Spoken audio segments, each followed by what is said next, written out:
Hi, everybody. Thank you for joining me once again for Get Your Money Right with Yvonne. I'm Yvonne. If you're looking for help in preparing for retirement, you are in the right place. So, first of all, what we like to do is just ask you, how are you doing? How are you faring? How are things going for you? I know there are challenging times out there right now. Our struggles aren't all the same. I get that. But we all are working with something, right? And just wondering how you're doing. You know, it's the beginning of the Thanksgiving holiday season, and I know not everybody celebrates Thanksgiving. I recognize that. But everyone is challenged at the grocery store. We're all running up against that, right? I'm just wondering how you're doing. And hopefully, one of the things I like to do, I like to share with this community, obviously, but I want to hear back from you. And if this is a community that you would like to become a part of, we'll tell you about it later. Just hold that thought. Just enjoy this episode. See if you can get something from it, glean some ideas, and we would just love to hear from you. So, how is it going for me? Basically fine. There are a couple of things that happened to me in the last week I kind of wanted to share with you because I found them interesting. First of all, I went to the bakery and I was getting some items that came up to $60. I was, not 60, woohoo, no, $6. Six at the bakery. And I was being helped by this lovely young woman. Looking at her, I guess that she was in high school somewhere, high school.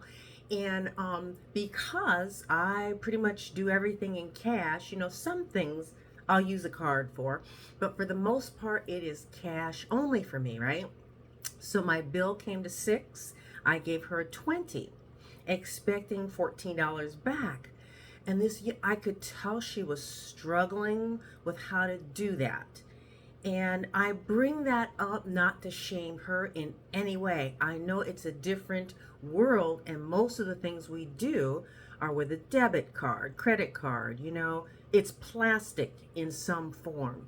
And so I know a lot of people really don't see cash much, and I get it.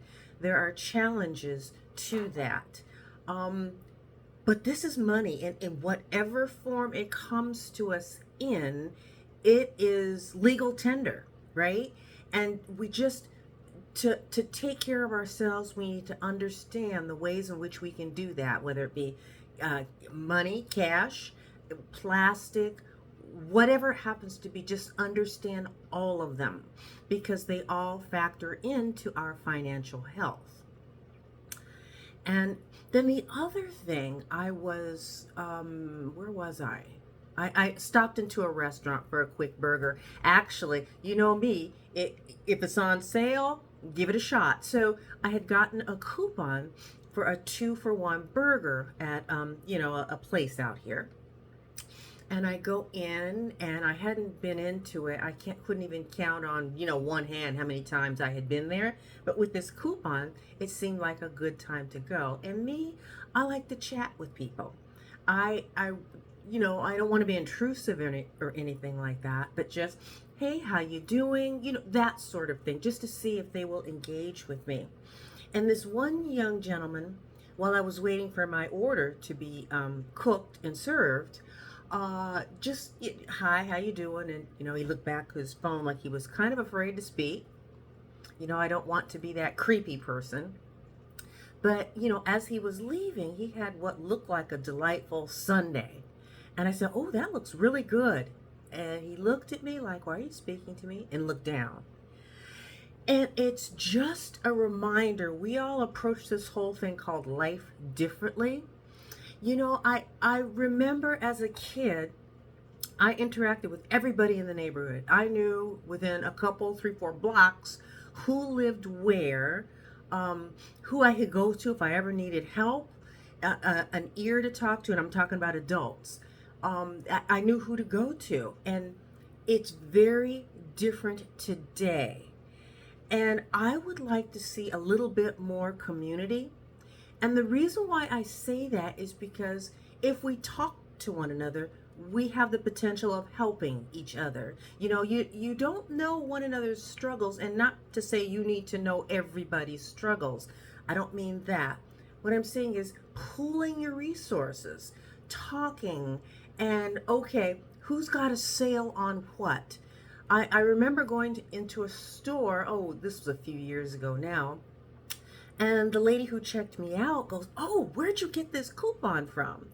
Well, I got that coupon from the Sunday paper, which, we don't even take that anymore. And a lot of people really don't. I love reading the news. I have a subscription to our local newspaper, but I don't get a physical paper anymore. So you don't have that. So really talking to people and sharing, and just because no matter what we're doing, it's more expensive. Have you found that to be the case? Whether it be your groceries, your utilities, whatever, costs are going up. And if we talk to one another, now you can do it electronically in some instances, I'm guessing, but really having that sense of community. Tell me if I'm crazy, but the whole idea of a cooperative, of neighbors, of friends, of religious organizations, whether it be mosques, synagogues, churches, whatever, just pooling our resources to help one another, rather than struggling alone, recognizing we're all in a similar boat. What can we do, right? And, creating some sort of a co-op where you've created your own, like, grocery stores, you know, contributing, let's just say, I'm making it up, $50 a week, and things being brought in that we can all take advantage of. It lowers our costs and it widens our ability to get things, because I don't know if you've been to a grocery store of late. I just don't go to them very often anymore. And I'm sorry if there are those of you out there who work for a grocery store chain, something like that. But what I've found to be the case with many grocery stores is it's wicked expensive. I'll go in there and I'll look at something and I'm like, how much do you want for this one thing? Seriously? And I go to one of those stores where you have a membership and you go in there, and it was so much cheaper. Now I had to buy more of them. I have the space, and not everybody does. So is there some cooperative we can get going in our communities where you don't have the space? Here's all these things that are purchased from, say, these box stores with a membership to get into them, but we all can maybe benefit from that and get our things that way. So for that $50 that you put in a week, you can come in once a week and get $50 worth of goods. Now you're going to have to probably get a few things yourself, because you remember I was telling you those same box stores, $5 fully roasted cooked chicken that you could take and go, and it's ready to eat now. You can have several meals off of it, then boil the extra meat off. That's what I tend to do. And now you've got meals going down the line from that same chicken. So there are some things that you will have to get yourself, but just a way to maybe lower our expenses. Our people in the federal government promised to make changes to lessen the expenses for many of the things that we use every day. And that's wonderful. I haven't really seen it yet. But the reason why I bring it up is because we can't really look at our leaders necessarily to dig us out of everything. At some point, we have to take control of the narrative. Okay, what can I do to change my circumstances? And like I said, one of the things I did was, and this came about because of the pandemic, where you wanted to load up as much as you possibly could in preparation for, whatever, for the shortages that did come. And I learned to take care of myself, and I learned to save money through this process too.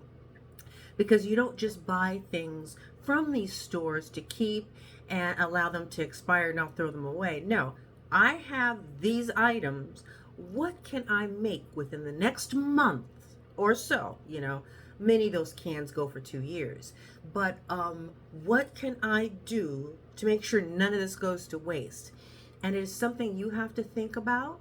And I'm just throwing out the idea of creating a co-op for, it could be at your condo, your townhouse, your HOA. Anyway, your HOA could do it. I can't think of why. Anyway, it's a group of people who live in this same community, and just neighbors on your street. It's a chance to talk to each other, to share, and then we don't feel so isolated. There is that as well, right? Isolation is a real thing. And let's bring more people into the fold. Because we've all, like I said, we all have our challenges. And if we talk, maybe somebody has an idea that can help you. And so I'm just throwing that out there, just creating co-ops, whatever. Like I said, if I'm crazy, write to me and let me know where I'm wrong or how that won't work. And then, let's kind of take it from there. And that's just fine. So, that is part of the things, when you're trying to figure out how you can put money away for retirement, these are the things you think of. Where can I lower my expenses? Where can I create additional cash? And, it's, I struggle with these things, obviously, as do some of you. And just what do we need to do? Because do you have that blank sheet of paper that we talked about, where at the very top, you have what you bring in a month or every 2 weeks, however you want to structure it, that's fine. Just do it.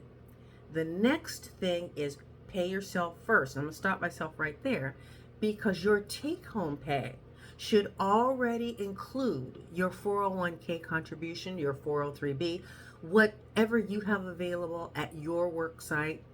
That should be your first priority, making sure you're putting away that. And many people ask, well, how much? I would suggest 5%. Do what you can to make that be 5%. Because if your employer offers a match, usually that is more than enough for them to meet that amount and contribute to your retirement account, so that you have double the amount going into it every year. That's very, very important to have that money. So start at that 5%, my suggestion.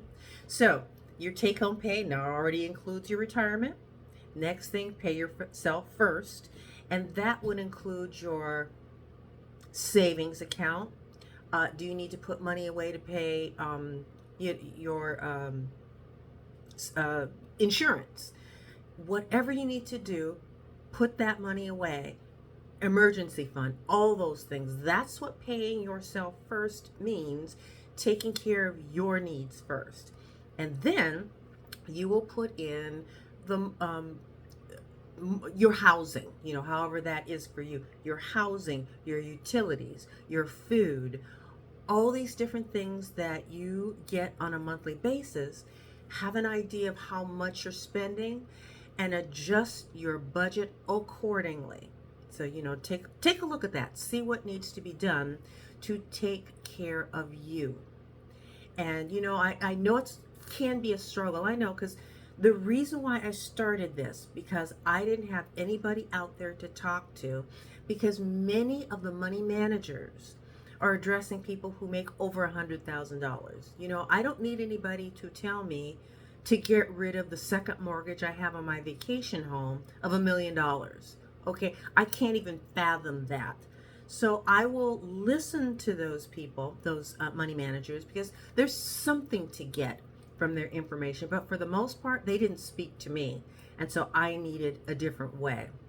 So we're doing this, just normal people, just that's what we are. Just normal folks making less than $100,000, just trying to get by. And as I've said before, if you make over 100, hey, we want you in this community too. We want to help. And just know that wherever you are on the spectrum, there are people out there looking to support you and to root you on, and we're all a part of this community. So just think about that. So now at the beginning, I said if you wanted to become a part of this community, again, we would love to have you. So where it says subscribe, do so. It is completely free.